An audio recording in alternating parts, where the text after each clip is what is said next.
pembatal-pembatal i'tikaf. Kita singkat saja karena waktunya sudah mau habis. Pembatal-pembatal i'tikaf. Yang pertama, keluar masjid dengan seluruh badan tanpa ada hajat yang mendesak.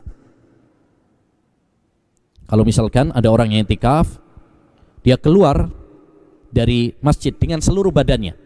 Kalau cuma sebagian badannya, kakinya tok misalkan, ya, maka tidak mengapa. Tapi kalau seluruh badannya keluar dan tidak ada hajat yang mendesak, maka batal i'tikafnya dengan kesepakatan para ulama. Kalau ada hajat yang mendesak, maka tidak mengapa. Contoh misalkan untuk buang hajat, ya, jangan sampai nanti malah ngompol di masjid, ya kan. Nah. Atau untuk makan kalau tidak ada yang menyiapkan. Misalkan di sebagian masjid, ya, tidak menyiapkan makan sahur dan bukanya, nggak ada yang nganter juga. Ya, namanya orang butuh makan. Ya, seandainya dia keluar untuk cari makan, tidak mengapa, karena itu termasuk kebutuhan. Ya, tapi kalau dia keluar tidak ada hajat, tidak ada kebutuhan, dan keluarnya dengan seluruh badan, maka ya batal. Yang kedua, jima dengan istri. Bagi yang punya istri. Ya. Nah, karena Allah Subhanahu wa taala berfirman, wala tubashiruhunna, dilarang oleh Allah Subhanahu wa taala. Dan ini sudah menjadi kesepakatan para ulama. Seperti dinukil oleh Imam Ibnu Hazm. Para ulama sepakat bahwa jima membatalkan apa? I'tikaf. Tapi seandainya ada yang i'tikaf tidak ada kafarah.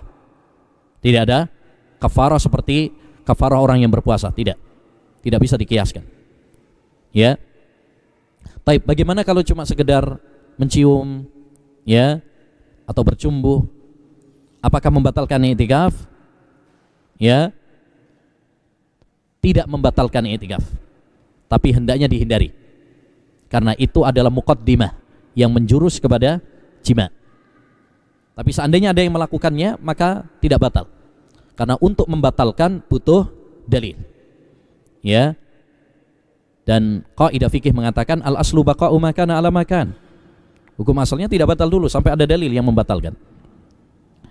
Yang ketiga, keluar darah haid dan nifas. Kalau ada seorang wanita keluar darah haid dan nifas, maka batal i'tikafnya. Hendaknya dia pulang sampai suci. Kalau sudah suci balik lagi. Yang keempat, yang membatalkan i'tikaf juga mabuk. Ya, ada orang i'tikaf mabuk. Ya, mendem, teler dia. Ya, maka apa? Batal i'tikafnya. La taqrabus shalah wa antum sukara. Yang kelima, murtad. Ada orang i'tikaf murtad malahan. Misalkan, ya, mungkin dia tengkar, debat, ya, akhirnya malah benci sama Islam, murtad dari agama Islam. Maka ini batal i'tikafnya. La in asyrakta la yahbatanna amaluka. Kalau kamu syirik, batal semua amalmu. Kemudian yang keenam di antara pembatal i'tikaf juga adalah niat putus dari i'tikaf. Saya enggak i'tikaf lagi ya, misalnya. Dan dia meniatkan hal itu sudah batal. Innamal a'malu bin niat. Sesungguhnya setiap amalan tergantung kepada niatnya. Taib. Dan dianjurkan bagi yang sedang i'tikaf untuk menyibukkan diri dengan ibadah kepada Allah Subhanahu wa taala dengan berbagai model ibadah. Jadi antum biar nggak bosan, jangan cuma satu ibadah saja. Baca Quran. Bosan baca Quran, misalkan zikir. Zikir, bosan lagi doa, istighfar. Ya. Bosan lagi kajian. Begitu. Ya. Yakni lakukan berbagai macam jenis ibadah kepada Allah Subhanahu wa taala. Taib. Apa yang diperbolehkan bagi orang yang i'tikaf? Boleh keluar dari tempat i'tikafnya jika memang ada kebutuhan yang mendesak. Seperti tadi qadha'ul hajah, makan, minum. Kalau memang tidak ada yang nyiapkan, boleh berpakaian, boleh tidur, tapi jangan banyak-banyak tidurnya. Ya. Nah, ya sesuai kebutuhan saja.